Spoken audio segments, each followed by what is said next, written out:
What's up, Ego Hackers? Happy New Year, even though it's technically December 2020, but the New Year is coming. This is season 23. I believe it's episode 9. Could be episode 10, but for some reason, for the life of me, I can't remember the episode count. I guess that's what happens when I'm working so much and trying to figure out, it's hard to keep track of the episodes and numbers after a while. But anyway, this is how to parent ISTJs, and thankful for actually having the honor to speak about parenting ISTJs, especially since the ISTJs in my life who are closest to me, I've seen them struggle with much toil and suffering in their life when it comes to, dealing with their parents and their parents dealing with them.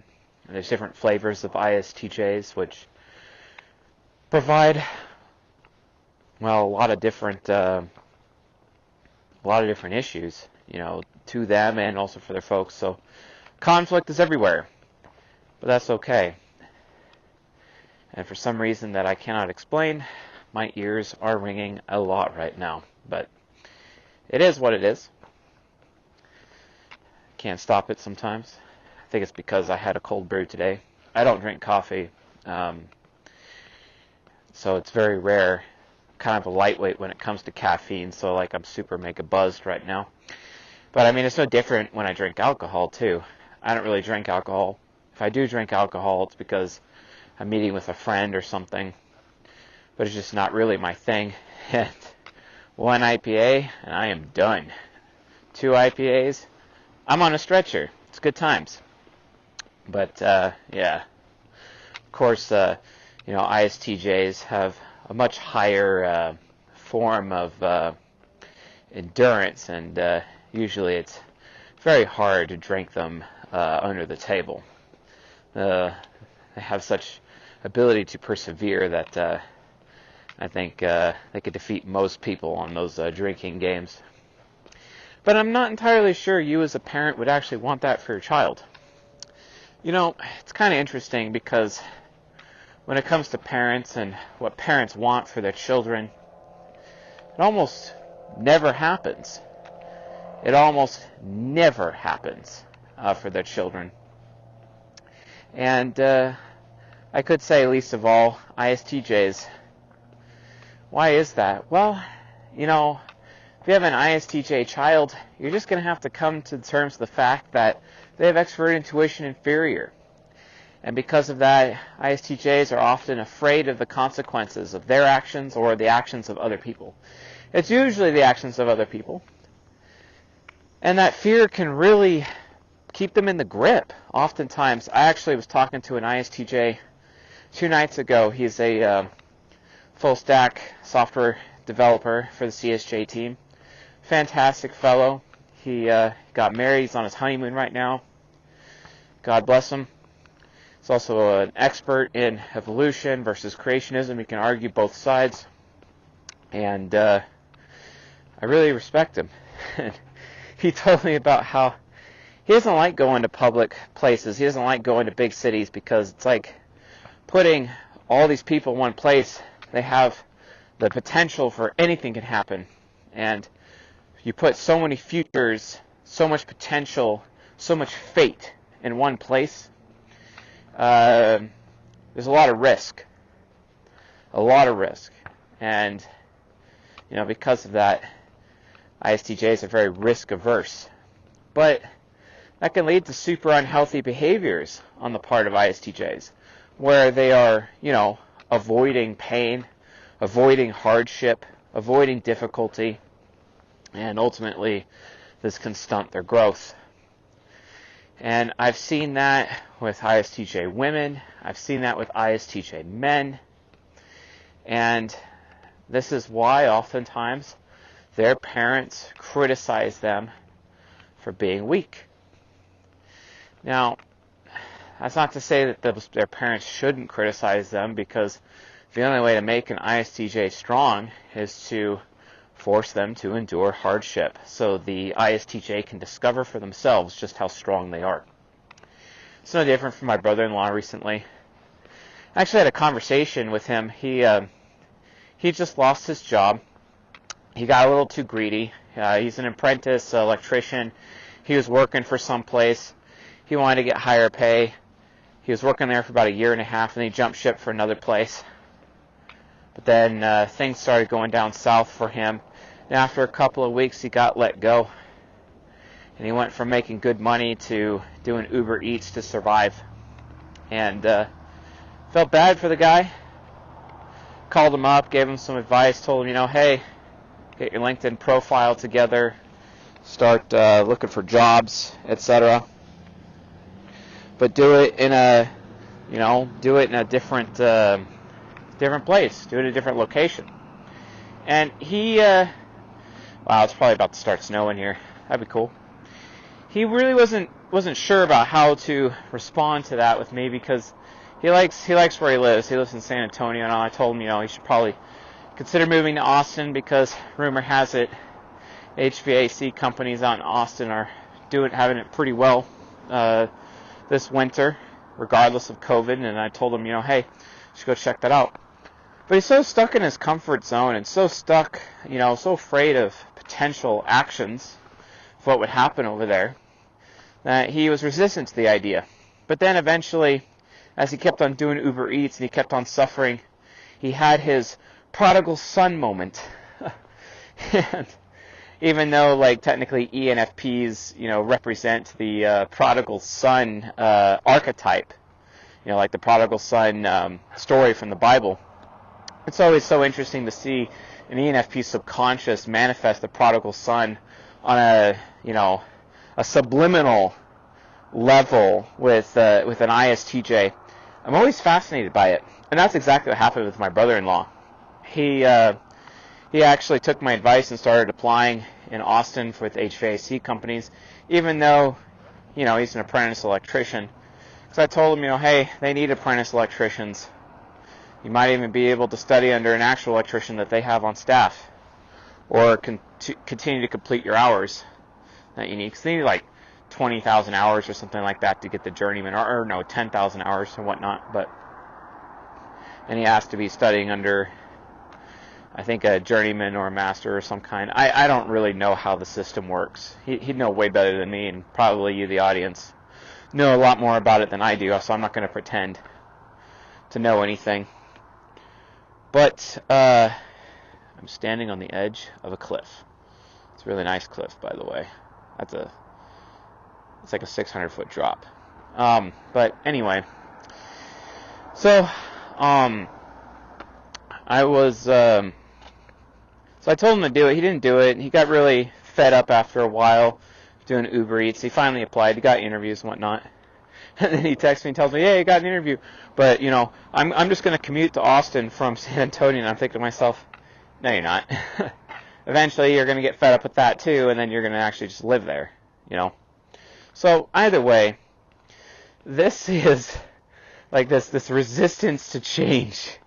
This is ISTJs make up the greatest example of resistance to change to all the types. That's not to say that all SJs have super high resistance to change, but ISTJs are especially bullheaded when it comes to resistance to change. And you as parents who have an ISTJ child, be it girl or boy, you might want to consider resistance to change. But then they're also systematic. And remember, systematic, with ISTJs or any systematic child, they always focus on trying to find the absolute best way to do something. And this presents a weakness for ISTJs because sometimes they're trying to do the best thing, but from the lens of what can increase their status because they have TE parent. They're all about increasing status. And if their parent is underdeveloped, that status will be seen from the direction of an FI child, and they'll do the expedient route instead of the meaningful route to gain that status. And that can be a problem. And the other risk that you have to deal with is their extrovert intuition inferior. If you want to see how easy it is to make the panties drop of your ISTJ daughter, all she has to do is feel wanted by, like, anyone for that matter. Especially since the ISTJ's golden pair is the ESTP. And the ESTP is the most alpha of all the types. And that ESTP bad boy is going to be around your ISTJ daughter, and he's just going to, like, want her, and then her panties are going to drop. And there's nothing you could do about it. Unless, of course, you raise and teach your daughter appropriately, right? It's so funny how parents of ISTJ children actually, you know, they just, by and large, and this is not true for all of them, but by and large, you guys think you have it so easy. You guys think you got it all figured out. Because, you know, statistically, ISTJ children are going to do the best in school, get involved in sports, maybe even do volunteering because of how affiliative they are, doing the right thing, super smart, you know, following the bouncing ball, getting their grades well, you know, somewhat staying healthy, doing the right thing, learning to become a school teacher one day, blah, blah, blah. A lawyer, a doctor, blah, blah, blah. The type most likely to become a firefighter, the type most likely to join the military, the type most likely, you know, of course, I could say the same of ESTJs, to be fair. So STJs, most likely. The type most likely to be an accountant, or the type most likely to be a lawyer, that's specific to ISTJs. Most likely to be a doctor, that's ISTJ. And, you know, you parents, you think you have it easy. See, and you think you could just go on autopilot when it comes to raising and teaching your ISTJs. But I'm here to tell you, that's not true. You're actually, if you go on autopilot because you perceive how easy it is to parent your ISTJ within this culture, I dare tell you, you are putting your ISTJ at risk. And quite frankly, because of your, nominalism, your reductionism, your Occam's razor approach to parenting your ISTJ, because you're getting very comfortable with parenting your ISTJ, that ISTJ is your golden child, everything, you are setting up your ISTJ for failure. A lot of failure. The kind of failure that will bring everyone else down around them. Because you're literally turning your child into somebody who will become a burden on others, but also because they will intertwine themselves with the futures of other people closest to them. If they go down, everyone else goes down around them, because extrovert, intuition, inferior. And this is literally what you as the parent are creating. Because you get to, oh yeah, you know, raising this ISTJ is so easy because mo Western society culture is predisposed to, you know, handle them that way. I also want to make a point really well known. The same applies to Indian culture. East Indian culture, you know, India. In India, ISTJs are favored. TE parent children are favored above all other children. Male or female. I'm sure ISTJ male's the most. But they're so heavily favored that they're given the most freedom. What happens when you give an ISTJ a lot of freedom? Well, they self-destruct. Because that ESTP shadow gets into the way. And they start experimenting with pragmatism a little too early, before they're responsible. And then everything just blows up in your face, and it blows up in their face. Now, granted, when it blows up in their face, they're going to learn some valuable lessons. And they'll have the steadfastness and the endurance to do it. But the problem with ESTP shadow is sometimes it could foobar things. Foobar. Fucked up beyond all repair. Which means they could fuck up so bad that what they have done becomes irreparable. Irreparable social damage, especially because of Effie Trickster. Very irreparable. Why? Because you, the parent, have literally neglected your own child. Because you've just been doing autopilot parenting. Because it's almost as if your ISTJ already has everything figured out by default. And that has caused you, the parent, to become complacent. Complacency, when it comes to parenting an STJ, especially an ISTJ child, is extremely common. Almost so common, I could venture to say that it is so common across almost every single culture on this planet. Except, of course, cultures who struggle, for survival. I would say probably except African culture. But non-African culture, I think, for the most part, ISTJs end up becoming neglected because they just handle everything on their own. And while they look super independent, just because they follow the rules and follow the bouncing ball, of life, etc., the reality of the situation is, don't forget, your child is interdependent. They're not independent, and you are harming your child. Yeah, they have SE nemesis, but if you don't give them attention, they're going to crack. Don't forget, ISTJs, if they feel unwanted, they're going to start grandstanding. They're going to start exposing. And that exposure and that grandstanding is going to cause a huge problem. Huge problem. They're going to start, trying to get everyone else's attention. They're going to turn into that ENFP who likes to be catcalled. They're going to turn into that, that kid that ends up joining a gang because at least that gang makes them feel wanted because their parents never did, because their parents just assumed that they were a square, or a soc, or a preppy, right? You see? And then the ISTJ will have to prove to their parents that you think I got it all figured out, and then all of a sudden they've turned into a rebel. Just because they need some kind of, way to vent their frustration or the fact that they feel so unwanted by their parents because their parents assume that they have it all together. ISTJs, out of everyone, look like they have everything all together, but they are some of the least that have it all together. And it is so easy as a parent to become complacent such that the ISTJ often feels neglected. The ISTJ often feels taken for granted. And then because of that, out comes the rebel. And they will make decisions with their NI demon such that the rebel will create consequences and burdens not only on themselves, but everyone closest to them. And you, because of your complacency as a parent, are literally creating a burden upon society. Not only that, it gets even worse because ISTJs have a tendency of putting their heads in the sand.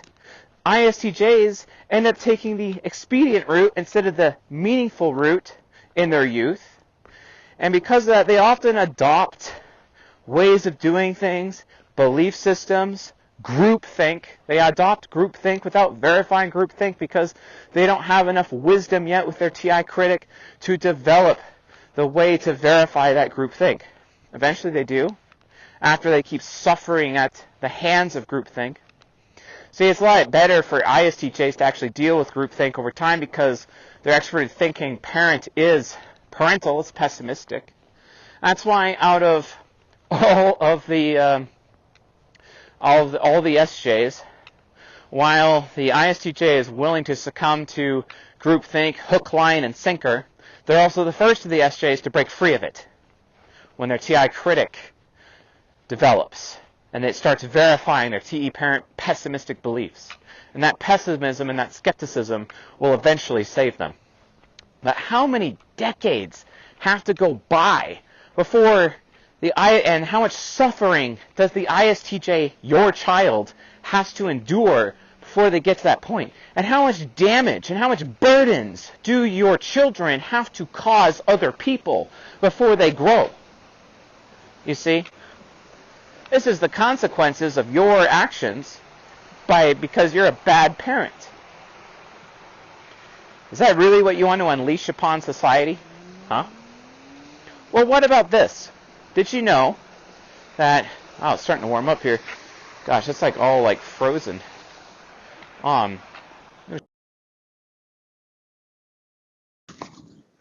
Beautiful ice flows on the waterfalls out here in the most rush them. The place is beautiful. It's peaceful. Everyone here is such a good neighbor. Most ISTJs here, neighborhood. And a few of them that are cattle ranchers. Pretty cool, dope people. Same waterfall as usual, but this time, gosh, there's some icicles on that that are like 20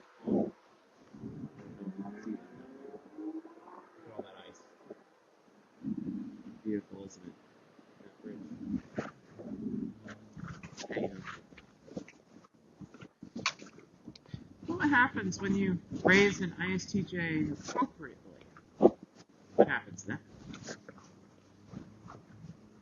They become a paragon of a better society. They themselves are willing to take the risk of being an example to other people. These are the people who will challenge the system. These are the people who will opt out of society. These people, instead of serving the world system, will not serve the world system. These are the people who will provide challenge. These are the people who will grandstand for the sake of others. That's who they are.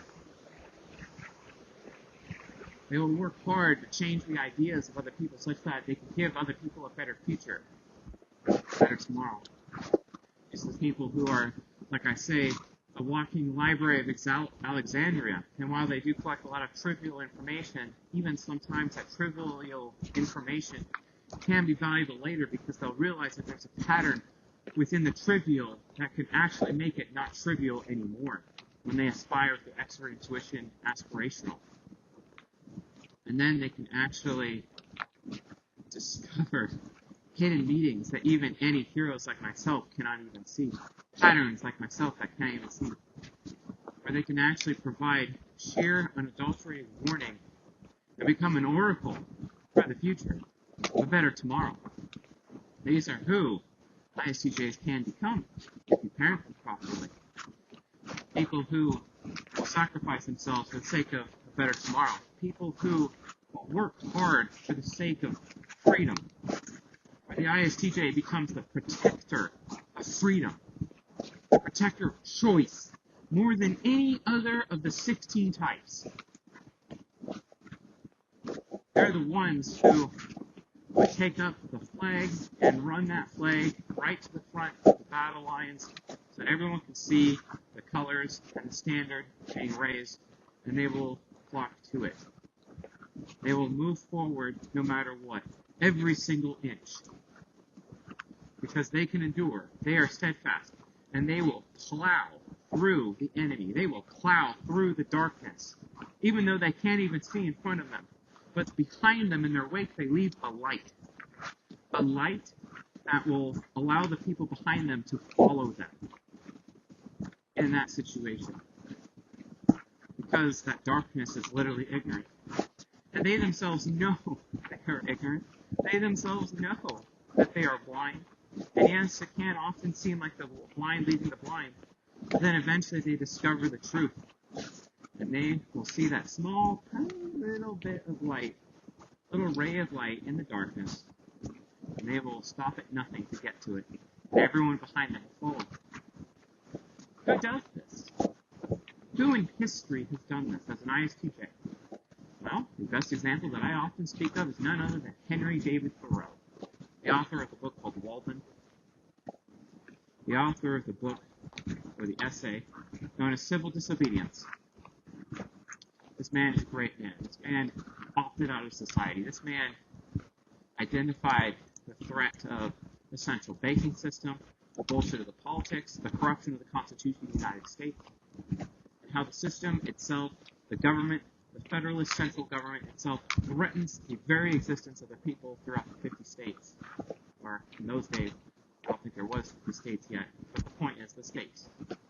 And he was outlining and trying to get people to realize that the states are the people who have the real power. I guarantee you someone like Henry David Thoreau would have directly challenged the stupidity of the 17th Amendment.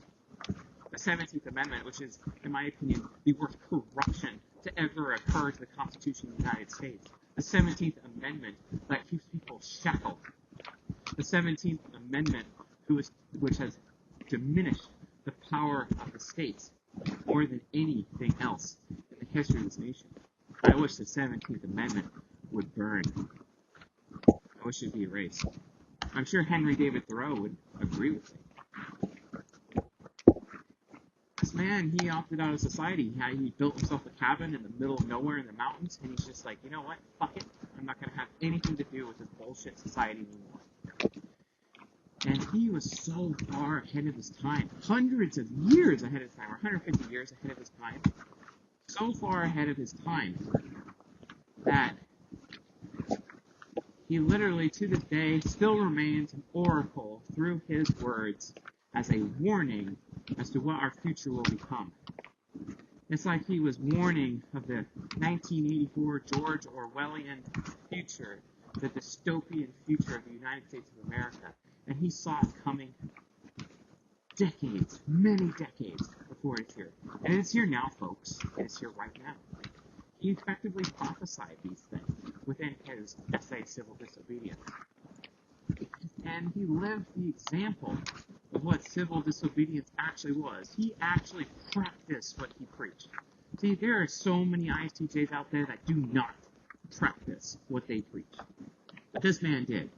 He had all the steadfastness, the perseverance in the world, all of the strength of character in the world to be able to live his words by example. He did opt out of society. I have the utmost respect for such a man. Just like I have also the utmost respect for John the Baptist, a man who is similar to Henry David Thoreau, in that John the Baptist decided to also opt out from society. And then he created the Way, which the Way espouses the teachings of the kingdom of heaven, or the gospel of the kingdom of heaven. And the gospel of the kingdom would state that one must not be subservient to the world system, or any establishment. Because any world system or establishment is literally committing idolatry. And that's exactly what Henry David Thoreau was trying to state through civil disobedience. By submitting to the state, or the government, or the central government, you are in effect violating your personal sovereignty as a man. And by violating your own personal sovereignty, you are submitting to an idol, the idol of the government, the idol of the state. And he was making that very well known. He was pointing out that by participating in the bullshit system itself, you are in effect an idolater. You are committing idolatry. Idolatry being the central, true definition of what sin nature actually is. That's why it is written, "Thou shalt not have any gods before me." That's why it's rule number 1. Kind of like law of power number 1, according to Robert Greene, a fellow philosopher similar to Henry David Thoreau. And he said, never outshine the master. It's just it's on the other side of the coin, the other side of the spectrum. I find that absolutely fascinating, that one would be able to make such a philosophical argument such as that. The thing is that in my life, I have suffered more at the hands of breaking the first law of power than any other law. I outshined the master once. It cost me everything. I was homeless for 2 years because I did so. Even though, ethically, I was right. It doesn't matter if you're right sometimes. You'll still suffer at the hands of the master when you outshine, even if you're right. Some valuable, valuable lessons. But Henry David Thoreau, he just opted out. He opted out. And he paved the way for other people like you and I to opt out. With his extremely valuable voice and his extremely valuable opinion. This is what your child can have. Your child can be a paragon of strength through their SI hero. Integrated sensing is the function out of all of the functions that actually truly contains strength. Most people think that's expert sensing. No. Expert sensing is about skill. It's about skill, but it's not about strength. It's so funny when I see skilled SPs claim that SI users are weak. And I watch these skilled SPs tell SI demons how weak they are. the reality situation is they just need to be saying you're unskilled. Get skilled. That's the difference. If you want to claim someone as weak, talk about someone like me, SI inferior. Now that's someone who's weak. And I've been there. And honestly, every time in SP, while I resented bitterly them telling me how weak I was, the reality situation is my TI parent could never disagree with them, and I changed and I became better. This is why the ISTP is known as the supervisor of the ENTP. I'm so grateful for all the ISTPs in my life. And if you're an ISTP and you're watching this, I'm so thankful that people like you exist to teach, or more accurately, hold accountable people like me. Because without people like you, I will always remain weak. This is why if one of the 16 types was magically disappeared, or perhaps if there was a mental eugenics program on this earth, where we are able to massively identify the personality type of any person, like an ENTP, which is the most likely of all the types, to challenge the system and actually take action against the establishment or the system or the norm, that we would all be disappeared. I tell you the truth. If just one of the personality types on this planet within our race disappears, it will be an extinction event, and it will cause a chain reaction that will lead to the extinction of our race. One of the personality types, if removed, that is our future. Therefore, we must protect all of them in order for us to have a future. Well, guess what? ISTJs, with their TI credit that is developed, they finally are aware of this concept. Very aware of this concept. And they will protect it. You see, while it is very easy to obligate them, manipulate them, have them adopt your way of thinking, adopt your dogma, it's like joining the military. The military is extremely dogmatic. Henry David Thoreau figured that out. That's how dogmatic society really is. And SJs are the most dogmatic of the types. At least an ISTJ, when their TI critic awakes, they verify their own TE dogma, and they leave. They're so quick to adopt dogma when they're young because dogma makes them feel wanted and desired. Kind of like my ISTJ brother-in-law. He tried to get into the military. He just wanted to be accepted. He just wanted to be wanted by someone. The military will take anyone, right? But even the military rejected him. And it's some of the greatest pain in his life. Pain that he has turned into bitterness. He's taken out that bitterness upon the rest of his family to this day. I understand where he's coming from. I don't agree with the bitterness, but then again, I too am bitter. I too am guilty of that sin.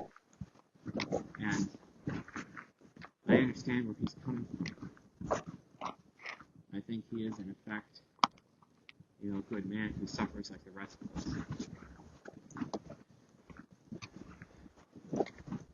Yeah, well. They're just trying to find a way, just like everybody. How can they? How can they, when society effectively gives them a free pass? And then when they have that free pass, they use that freedom ironically with their NI demon. And they just have this reaction of, well, if you don't want me, then I'm going to do what I want then. And it's so destructive. They make these decisions, these horrible decisions that have really bad consequences for other people. They end up causing others to suffer.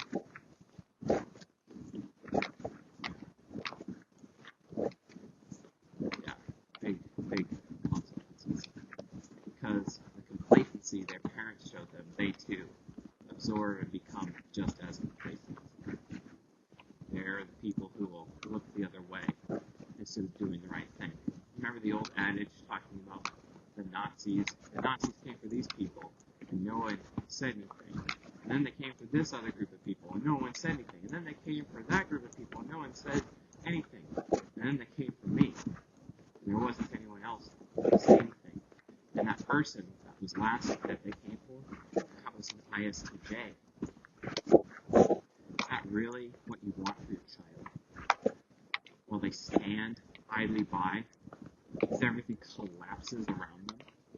Because They're a hero, right? They will be the last man standing. But trust me, their ability to endure and be the last man standing, you don't want them to be idle and be full of inaction until it's too late. You want them to stand up immediately and say something right at the beginning. Not only to save lives, but to help remove the ignorance of the world. Sure, INFPs, their purpose is to discover wisdom and to reduce the ignorance of the world. But it's ISTJs who take those similar ideals, and those ISTJs carry them out. The philosopher quadrant exists to curate wisdom and then disseminate it, get it out there. No one is better at doing it than an ISTJ. Such is the way of Henry David Thoreau with his writings. It's very, very critical. These archivists, these examiners, they examine everything so that they could have wisdom. But will they use it? Will they have the guts to use it? Will they have the courage to use it? But they are so motivated by fear all the time. They can get so stuck in that comfort zone. And they can be so comfortable in an abusive situation. They can be so comfortable having so little, but that they would cling to their shackles instead of taking the risk and growing. Or some random person come along and want them, and it's the wrong person, and they're completely and utterly screwed. And they will follow that person over a bridge to their death if you're not careful. A parent of an ISTJ must understand all of these things. You must understand the consequences of your ISTJ child and their future. And it's hard to realize what their future is like because they have NID. But all children have a future. Yes, they can navigate fate with their expert intuition and aspiration. It's usually for the sake of others and not so much themselves. So I beg you, parents, understand what you must do to raise your ISTJ child and to teach your ISTJ child. Remember, when it comes to Jungian parenting, we are all parents. We all have parent functions. It is everyone's responsibility to parent each other and to parent children. Everyone's responsibility. It is written, if you correct a fool, he will hate you. But if you correct a wise man, he will love you. You know, no one likes being corrected, right? Well, I like being corrected. I'm very thankful to be corrected. Sometimes I can get arrogant, though, and resist it. But then I think about it later and I realize that they were right and I change my ways immediately. It's so much harder for an ISTJ to do. It's so much harder. As a parent, you must recognize that there are two phases of parenting a child. You have your raising phase and you have your teaching phase. Raising is absolutely necessary during their youth, during their childhood. Childhood is basically from the moment they are born all the way up until adolescence. That's childhood. Adolescence and beyond, that's when you teach them. You no longer are raising them. Raising means you are developing their inferior function. Teaching means you are developing their parent function. That's the process. That is what Jungian parenting is, right? That's your contribution as a parent, your responsibility as a parent to your child. An ISTJ who is being raised, the number one most important thing that you as a parent need to do is make sure that your ISTJ child feels wanted and desired. But even more than that, you have to go out of your way to cause them to figure out how to make themselves as desirable as possible. How do you do that? Well, what builds extrovert intuition? What builds that NE desirability within the NE interior? And the answer to that is the opposite. Introverted sensing. You need to force them to get out of their comfort zone constantly. You need to get them comfortable with being uncomfortable. So, extroverted extracurricular activities, sports, constantly moving, constantly doing new things all the time. You need the whole spice of life is variety, right?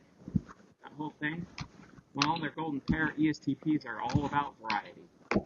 ESTPs want to be able to store stories and shared experiences within themselves so they can tell stories to other people. And ESTPs start worrying really harshly. They don't have stories to tell others. And they are so jealous over ISTJs who have these huge memories and can tell all these stories all the time.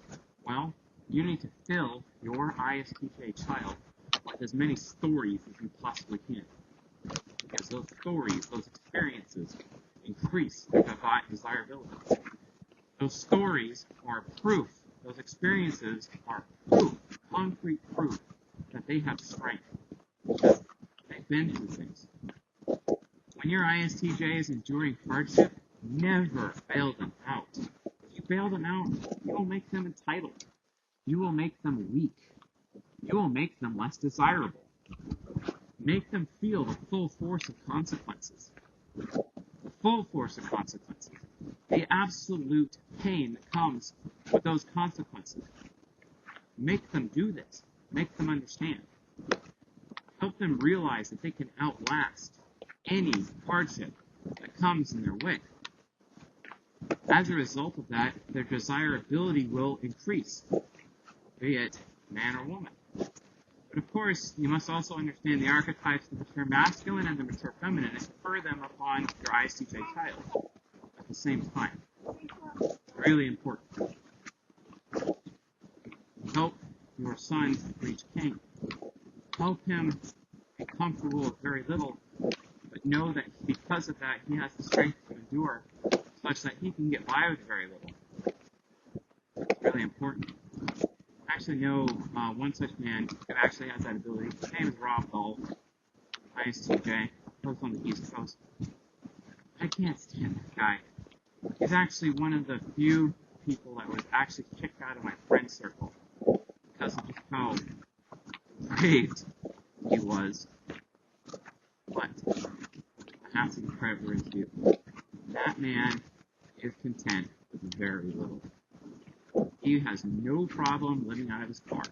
He can make himself comfortable in literally any situation and adapt. He's so adaptable. Now, most ISTJs start out not being adaptable. The most adaptable of all the types, they're like any heroes, right? Technically. Until any inferior aspires. And then they're the most adaptable. And that man, I've never seen anyone adapt as quickly as that man. And his adaptability made him so desirable that one of the most gorgeous women I've ever seen ended up being his wife. She would literally sleep in the car with him that he was living out of, even though she had her own apartment, just to be with him, because of how desirable he was. It's unbelievable. And it's all because of his adaptability. It's all because of his steadfastness, because of his perseverance and strength. Interesting how his golden pair, the ESTP, in the form of James, the brother of Jesus, who wrote the book of James, James chapter 1, verse 2 and 3, maybe it's verse 1 and 2. Consider it all joy, my brethren, when you consider various trials, tribulations, and hardships in your lives, so that it will build within you perseverance, steadfastness, endurance, so that you can be a complete human being, complete and lacking nothing. And that's what ISTJs can do. They can endure. That endurance builds strength, and that strength builds desirability. An ISTJ who reaches adolescence and they're not desirable, as a woman or a man, it destroys them. Because when they hit adolescence, they want to have sexual relationships. They want so desperately to be wanted. If they're wanted by the wrong person, you are in for a world of hurt as their parent. How many ISTJ women have unwanted pregnancies, huh? Very common. Because they're so starved for desire, so starved for being wanted by somebody else, they'll let anyone want them. All of a sudden their panties drop, and then all of a sudden they're loyal to the wrong person. Their SI is loyal to the wrong person. I've seen it with my brother-in-law. I've seen it with other ISTJs who end up joining gangs and committing crimes and violence towards other people because somebody, the wrong person, wants them. They become these culture carriers, these paragons of these gangs, and they end up fomenting the evil culture that they've embraced, that has effectively adopted them, even though they're just being used, but they're systematic. They can't tell that they're being used. They just can't. They're effing trickster. They're not aware of the ethical harm, the negative feelings that they're causing, the negative consequences through extroverted intuition or extroverted sensory nemesis that they're causing to other people. They're burdening others. The anti-demon's freedom of choice is creating consequences for other people, creating burdens and obstacles for other people, hardship for other people, violence for other people. You can stop this. As a parent, you can stop it. Like your ISTJ understand that they are wanted and that they are wanted and desired by you, but it is also their responsibility to become even more desirable so that people in their life, the right people, will desire them. It's so important. If you do not do this, you are effectively condemning your ISTJ child. You are going to guarantee that all of the problems that I have outlined within this lecture is your child's future, and they will destroy the futures of other people. And they will burden other people. And they will become part of the problem, part of the dogma that Henry David Thoreau is trying to prevent, that he is trying to preach against. He is trying to stop, the one that he escaped. The dogma of the world system, the dogma of society itself. Is this what you want for your child? And then eventually, they reach adolescence. The child will reach adolescence, and then, well, when that happens, their ego will start to protect itself. And you'll no longer be able to teach or to raise them. You'll no longer be able to reach their inferior function. And then their desirability is completely up to them. Completely up to them. Well, it's time to begin teaching. Now, granted, if they are undesirable, their suffering will increase. And, they'll have a lower chance. They may become loyal to the wrong people. They'll have to learn through trial and error and suffering for the rest of their life because they struggle with learning from other people's mistakes. Not as bad as I do, but difficult enough. And those really bad, those hardships can happen to the point where your ISTJ son won't even learn manhood or even be able to consider what manhood looks like until he hits 27, 28, 29. Quarter life crisis, or even worse than that, he'll have midlife crisis because he won't be desirable until his late 30s, early 40s. And that's what you're doing to your child. So unwanted. And then because he's so unwanted, he becomes so bitter, and then he starts taking it out on other people. That's what ISTJs do. They get really bitter. And they make everyone else around them suffer because they're so bitter. Why? Sure, because they're stuck in their comfort zone. They're comfortable being bitter. They're having a hard time changing. But it's also because they didn't have a parent pushing them to become more and more desirable by the day. Instead, they become entitled. And even worse than that, they become entitled to their bitterness. Pathetic. Guess what, folks? It's your own damn fault. As much as it is their fault for not changing. There's that hero. Did this ISTJ really know any different? Do they? Do they really know that different? Do they really know that much? I venture to guess, I venture to claim, that they probably didn't. They are frankly, a victim of their upbringing and a victim of society. This is not always the case because eventually a person must take responsibility for meeting their own needs. But while you have them under your roof, parents is your responsibility. I have suffered at the hands of ISTJs my whole life. And many people suffer at the hands of ISTJs, those talking heads, those pundits on the mainstream media. Oh yeah, they're everywhere. Often turncoats. How they do it. Is that really what you want? Is that really everything that you hope for your child? Well, not. But hopefully you raised them. Hopefully you made them endure hardship, or not really made them endure hardship, it's just that when they made wrong decisions or that hardships were there, you caused your child to face them head on. And then they develop strength of character such that they are desirable. Maybe it led to them being subconscious focused, hopefully. Well, and of course, you have adolescents to deal with. Hopefully you did that. But now you can't because their ego's closed, and whatever that they've lacked from being raised as a child, they will make up for in their young adulthood. For me, that cost me my 20s. It cost me everything in my 20s. You don't want that suffering for your child, neither do I. But adolescence has come.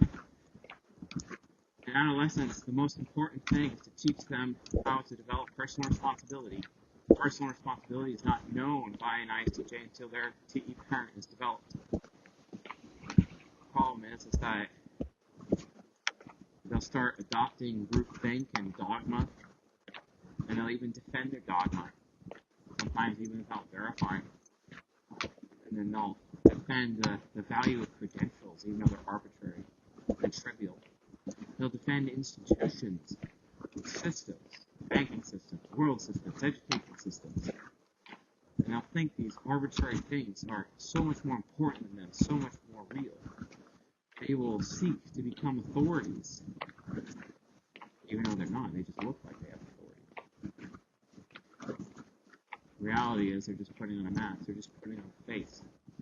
Your ISTJ teenager is a fake. They'll start off fake by default. You will have to mold them and make them real. You will have to teach them how to become real. This is what ESTPs do for ISTJs anyway. How do you do that? The problem with an adolescent, when you're dealing with an adolescent, is that their ego is protecting itself and it's protecting its ego investments because the parent function has shown up. It's got an infant and a child to take care of. It's also got to make sure the hero is not getting in the way of the development of the child and the infant, or also not the inferior function. But it's new on the scene. It just showed up. It's like an adoptive parent. It doesn't really know what it's doing. It's underdeveloped. It's trying its best. You as a parent, as the parent of your ISTJ child, can actually get in the way. But the thing is that you can't force your ISTJ to be responsible and do the research. You can't force them to be responsible per se. It's a decision that they have to come to on their own. Responsibility is something that they have to value on their own. It is a duty that they have to come to understand its importance and adopt it and adapt to that responsibility. The problem is that while it becomes a personal standard, and you're trying to develop that personal standard, the personal standard can be corrupted by the dogma of their school, their friend circles, their gang, their girlfriend, their boyfriend, their church, their society, their community, the military, all of that. Because they're like a tabula rasa. Their soul can be written upon. And they will defend that dogma. Because an SI hero has to put its faith into anything and everything, right? It has to have something to put its faith into. Because my affiliative, because my SI hero duty, my SI hero faith, my SI hero loyalty. Semper Fidelis, right? Always faithful. Catchphrase of the United States Marine Corps. The ISTJ way of life, Semper Fidelis. Always faithful. They need to know what to put their faith into. Parents, you must teach your ISTJ child to put their faith into nothing. At least, not unless it's verified, not unless it's proven, not unless it's completely and utterly concrete, to the point where they know that they can die for it, and they're dying for the right thing. But even then, that too is a risk. So they have to develop a habit, an SI habit of verifying. Well, how do you do this? Well, they need to do a lot of the research. They need to perform surveys. They need to gather data. They need to understand what other people know about a particular dogma or thing that they're subscribing to, or whatever that they are being faithful towards. But you as a parent can't force that responsible behavior on an ISTJ ego, because it will defend itself. And the only thing you can do is go through the back door to the ego, and that is the unconscious. And the back door to the parent function is specifically the critical. So, if, say, your ISTJ child comes up to you and is like, I'm going to be a firefighter. My question would be, regardless of whether I support it or not, that's the thing, parents, don't support your children. You in that way. You, as parents, are always at risk of living vicariously through your children. Oh, I wish I was a firefighter in my youth, so I'm going to support my child in becoming a firefighter. You arrogant, adulterous people. Why would you do that to another human being? You selfish people. Stop. Stop doing that. Stop living vicariously through your children. Live vicariously through yourself. Do it yourself. Don't put that on your children. It's wrong. Don't support this ISTJ by default. Challenge the ISTJ. Ask your ISTJ, how do you know that being a firefighter is a good idea? How do you know that joining the Marine Corps is a good idea? How do you know becoming a Mormon is a good idea?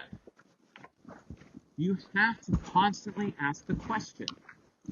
Question the ISTJ at all times. Why put your faith into this institution or this group or this ideal? Why? How do you know it's the true way? How do you know it's the right thing to do? How do you know? Have you verified? Have you even checked? See, we suffer under a mass cultural hypnosis within our culture, within Western society, such that no one even bothers to ask why or how. We're okay with living in this arbitrary society. I mean, the US dollar itself is arbitrary. It's arbitrary. It's fake. It's just an idea that people put their faith into. How do you know? Ask the TI critic. How do you know? And do it over and over and over. This will force TE parent to respond. Because TE parent has no choice but to respect its parent, the grandparent, the critic function.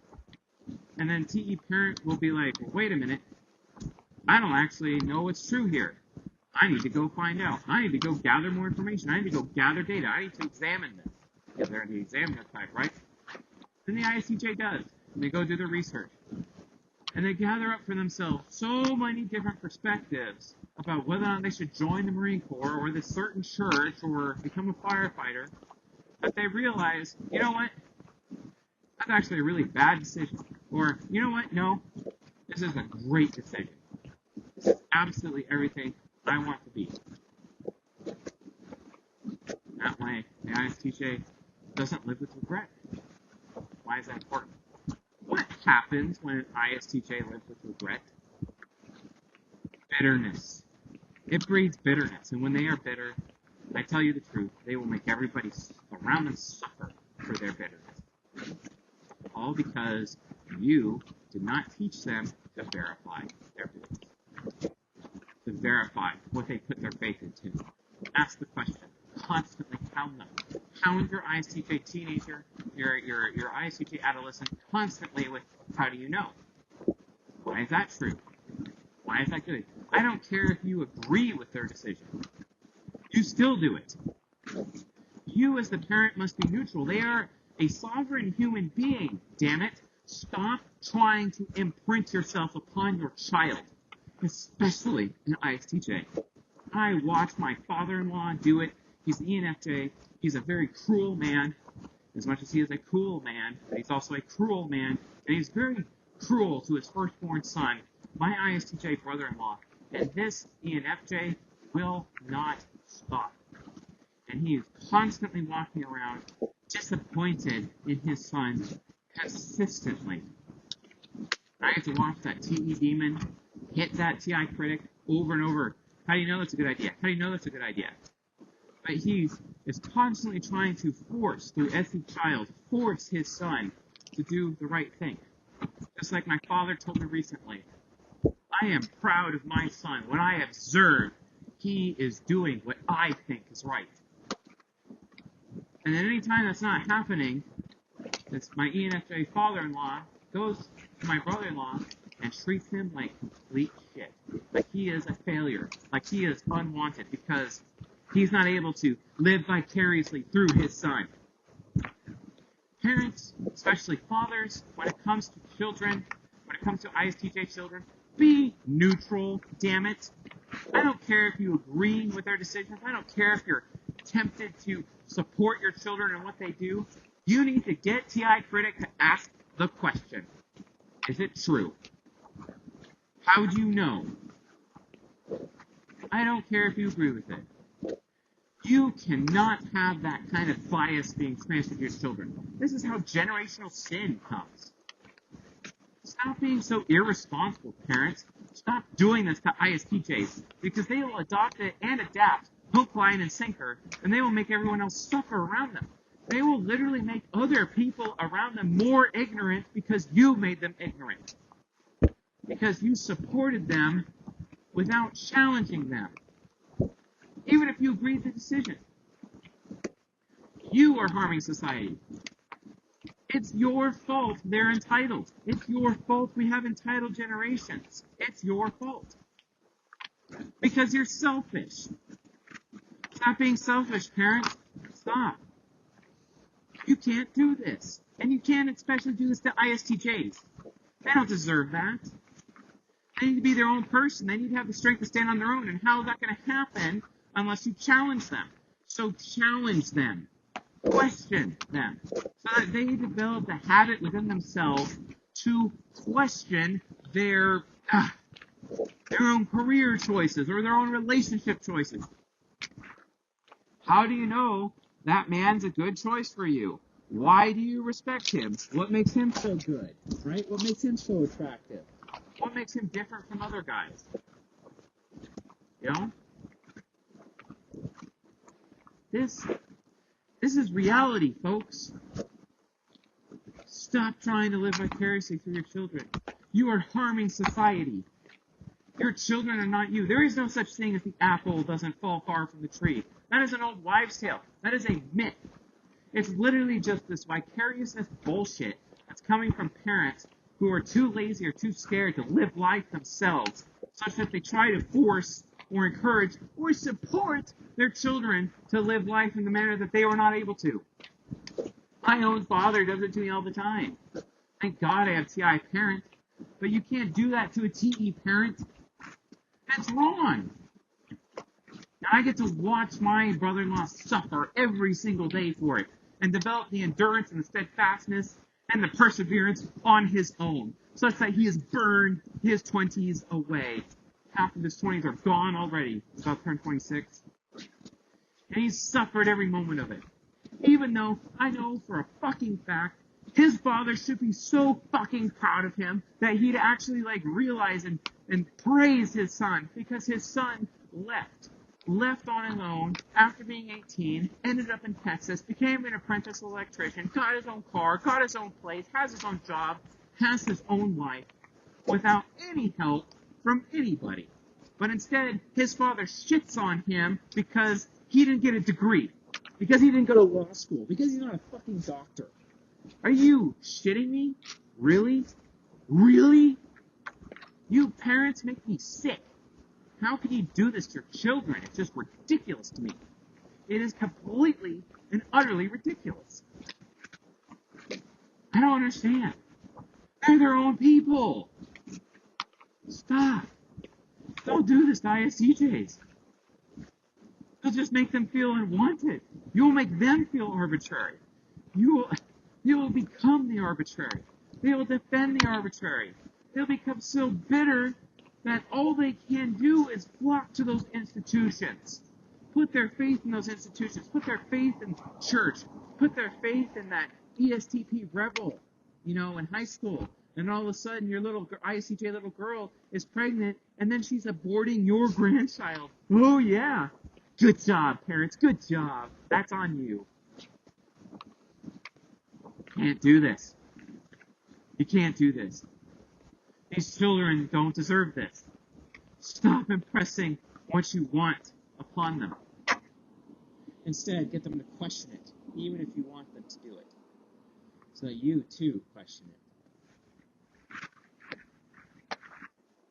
Friends, understand that this is your responsibility to your children.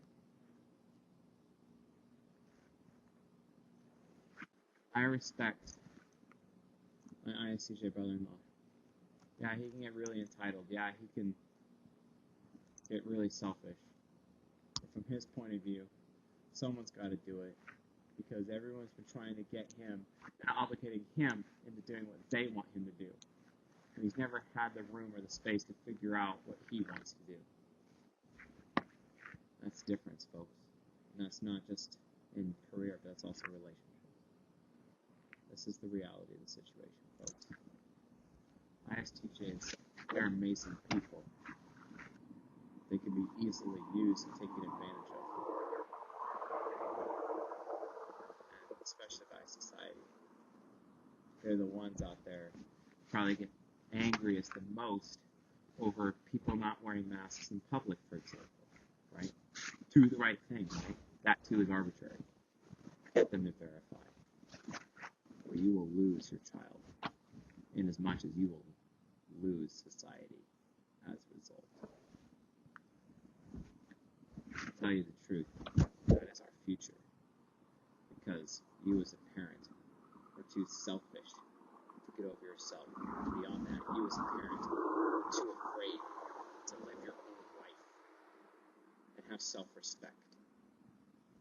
I challenge you to go watch season 6 playlist on the YouTube channel, the public YouTube channel. The 4 pillars of self-intimacy. Because if you can't take responsibility for meeting your own needs, if you can't have personal standards, if you can't enforce personal boundaries, if you don't understand your own personal goals, how the hell do you expect your own child to? Get your lives together first. Because if not, your ISTJ will adopt your belief system, your failed belief system, and continue to perpetuate the mental slavery, the mass cultural hypnosis of society, that very same slavery and hypnosis that Henry David Thoreau was able to free himself of after so much hardship, and then bother to write his essays to educate people of the monster that they themselves are creating and serving, of the idolatry and this mental slavery. He unplugged from the Matrix, and he exposed the Matrix. Are you raising the next Morpheus? Are you raising the next Trinity? Or are you raising an Agent Smith? You might want to think about that.